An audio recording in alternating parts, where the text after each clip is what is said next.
Olá, internautas, tudo bem? Boa tarde. Iniciando nessa quinta-feira, dia 20 de julho de 2023, mais uma edição do Módulo Saúde.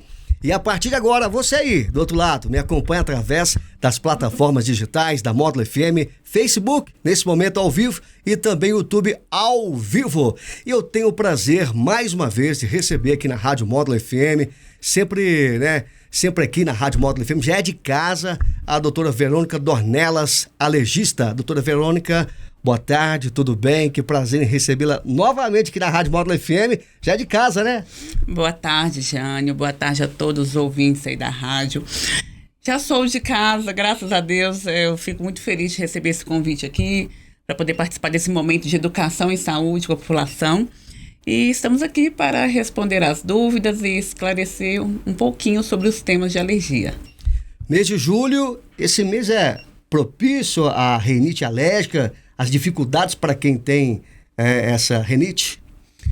Bom, é o seguinte, o frio é o mal dos alérgicos. Mais que poeira? Porque o frio, a característica do frio é o clima ser frio e seco, né? Então, quando existe uma seca, existe um aumento da poeira circulando no ar, né? E isso desencadeia com certeza a rinite, a conjuntivite alérgica, desencadeia a asma. Então, é um período crítico para quem é alérgico. Quais os tipos de rinite tem? Bom, antes de tudo, eu gostaria de esclarecer o que é rinite, né? Que vem a ser, né, doutora? Rinite é uma inflamação da mucosa nasal. E ela pode ser aguda, quer dizer, por um período curto ali, durante um resfriado, uma gripe, ou pode ser crônica, que é aquela inflamação que a pessoa tem por muitos anos, na maioria das vezes até genético, que é o caso da rinite alérgica, mas existe vários tipos de rinite, né, Jânio? Se a gente for avaliar direitinho, existe a rinite alérgica, que é desencadeada por ácaros, que é a poeira domiciliar principalmente, por fungo, por pelo de cão, pelo de gato, por gramíneas, por pólen. Então, existe N fatores desencadeantes da rinite alérgica. Mas existe a rinite hormonal, que é uma rinite bem interessante, que acontece principalmente na gestante, pela alteração dos hormônios durante a gravidez. Existe rinite medicamentosa, causada, por exemplo, nos idosos, principalmente por AS, por remédios de pressão como o captopril, por anti-inflamatórios e até mesmo por descongestionantes nasais, que são muito usados aí pelos pacientes. Às vezes o paciente está com obstrução nasal, que é um sintoma clássico da rinite, está com coceira, com secreção nasal, ele vai lá e compra aquele famoso Nelsoro, né? Nelsoro, né? E esse é um remédio que é um descongestionante que deve ser usado, eu gosto até de fazer esse alerta aqui, por um período curto, de 5, 6 dias, porque a partir disso, o uso crônico pode até causar ou piorar a rinite, né? Então, existe, como eu estava falando, a rinite medicamentosa, a rinite hormonal, a rinite alérgica, a rinite por alimentos, como, por exemplo, pimenta, alguns temperos também. Existe a rinite desencadeada por bebidas alcoólicas, principalmente o vinho, por exemplo, né? Por causa do sulfito presente no vinho. Existe uma rinite também profissional, que é a rinite, por exemplo, causada por trigo, para quem trabalha, o padeiro que trabalha com trigo, né? Alguns produtos químicos também, como detergente, desinfetante, as faxineiras, as donas do lar, que podem desencadear uma rinite desencadeada por produtos químicos, né? Então, existe vários tipos de rinite e para cada uma existe um tratamento. Dentro das vários tipos de rinite que você, doutora, citou aqui no Módulo de Saúde, os sintomas são os mesmos? Bom, praticamente sim, mas é claro que variando aí de acordo com a rinite, tem um sintoma que prevalece mais, outro sintoma que prevalece menos. Mas no comum, quais são os sintomas de rinite? Primeiro, coceira nasal, né? O paciente fica até com aquela marquinha no nariz, assim, de tanto... Toda hora, né, doutora? De tanto coçar o nariz, né? Coceira na garganta, né? Que a gente fala que é a coceira da orofaringe, a pessoa fica raspando a garganta. Coceira ocular, né?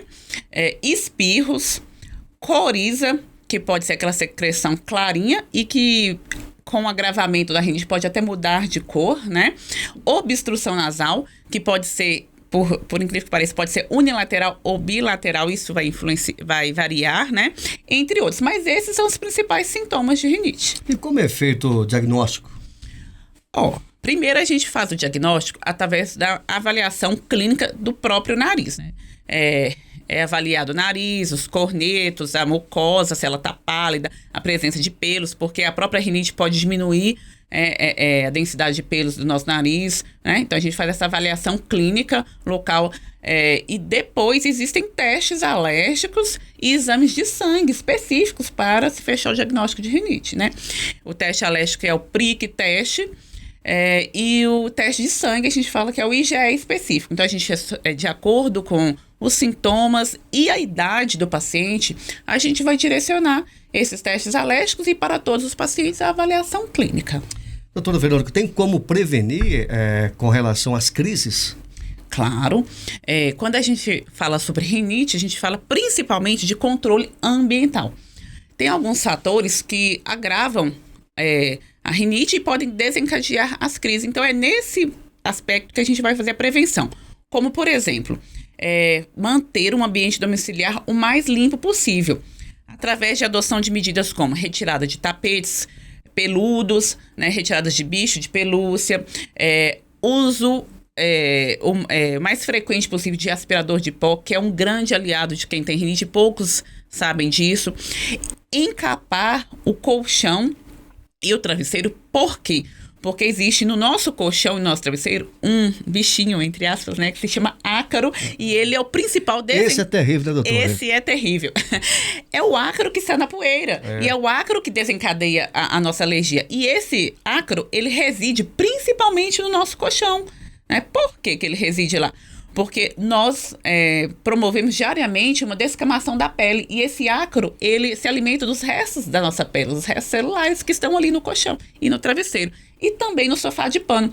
Quando o sofá é de couro, de napa, etc., aí fica mais fácil a limpeza, ele não se acumula, mas o sofá de pano não tem como lavar, como o colchão não tem como, né, teoricamente, lavar. Apesar que já existe algumas lavagens a seco, etc., mas que são feitas o quê? A cada 6 meses, então é um período muito longo e esse período é um período que acumula muito ácaro. Então, a capa do colchão é essencial para quem tem rinite, a capa do colchão e do travesseiro. E, além disso, evitar cortinas de pano, porque são de difícil lavagem também, né? A limpeza é complicada.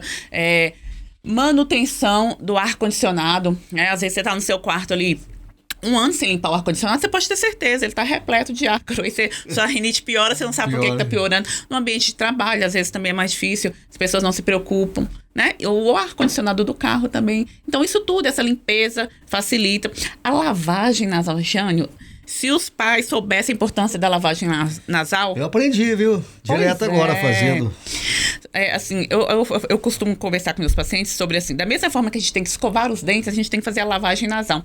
Se isso fosse um hábito diário, evitaria muitos quadros gripais, de resfriado e também evitaria muitas crises de alergia, né? É claro que tem outros cuidados associados, mas a lavagem nasal é imprescindível. Como é o tratamento? Bom, existem vários tipos de tratamento de acordo com a graduação da rinite, né? Existe uma rinite que ela é intermitente. O que é isso? Os sintomas são curtos, ou eles são menores do que 4 vezes por semana, ou menores de 4 semanas no ano. Essa é uma rinite curta. A gente tem um tratamento mais fácil, que eu vou explicar daqui a pouco. E existe uma rinite perene, que é uma rinite persistente, que ela ou é mais de 4 vezes por semana ou mais de 4 semanas no ano, né?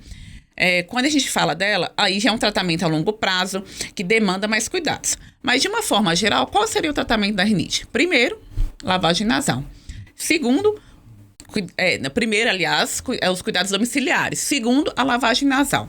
Terceiro, o uso de antialérgico oral ou nasal.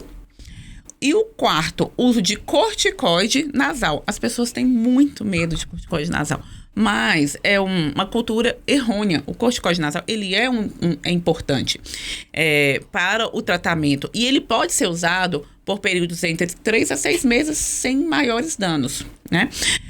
Enquanto isso, às vezes as pessoas usam descongestionante achando que não faz mal e não usam corticoide. Está errado. Mas, além disso, existe a imunoterapia, que é uma vacina antialérgica para os casos graves. Eu ia perguntar se tem né? vacina. Existe a vacina para os casos graves de alergia. Então, atualmente, são esses os mais fáceis, né, mais acessíveis tratamentos. Além disso, existem os imunobiológicos, que são bem mais complexos e raros para rinite. Normalmente, a gente usa imunobiológico para asma, para dermatite atópica, não para rinite exclusivamente. Doutora, tem algo mais que você gostaria de acrescentar aos ouvintes com relação ao rinite aqui no Módulo Saúde? Bom, eu gostaria de acrescentar que muitas vezes as pessoas acham que a rinite é uma doença boba ou apenas um sintoma e convive anos com aquela doença sem tratar, né? Ou tratando de maneira errada, com medicações comuns indo à farmácia, sem nenhuma avaliação, e isso causa complicações graves. Entre elas, sangramento nasal. Eu tenho pego os últimos pacientes com muito sangramento nasal, perfuração de septo, aumento da pressão intraocular pelo uso de descongestionantes e, além disso, dificuldade de sono, irritabilidade, diminuição da aprendizado na escola, principalmente das crianças. Então, é importante se tratar a rinite, melhorar a qualidade de vida, melhorar a qualidade no trabalho, porque isso tudo compromete a nossa saúde. Doutor, eu tinha outro tema, mas vou deixar para uma outra oportunidade com você aqui no Módulo Saúde. Já quero aqui mais uma vez agradecer a sua presença, a sua participação aqui conosco, né? Eu aprendo muito, eu tenho certeza que nossos ouvintes também. Ai, que bom, Jânio. É porque é um tema muito extenso, tem muitos detalhes. Então, da próxima vez a gente fala sobre outros temas. É sempre um prazer estar aqui. Né? Pode deixar. Obrigada pela oportunidade de estar esclarecendo as dúvidas, né, de estar falando um pouquinho aqui para os meus pacientes e os ouvintes. É um prazer. Muito obrigada pelo convite. Muito bem, nesta quinta-feira, dia 20, recebi aqui a doutora Verônica Dornelas, alergista. O Módulo Saúde fica por aqui, de volta na próxima quinta-feira. Você pode rever essa entrevista através das plataformas digitais da Rádio Módulo FM, Facebook e também no YouTube. Tenham todos uma ótima tarde. Venha a segunda parte.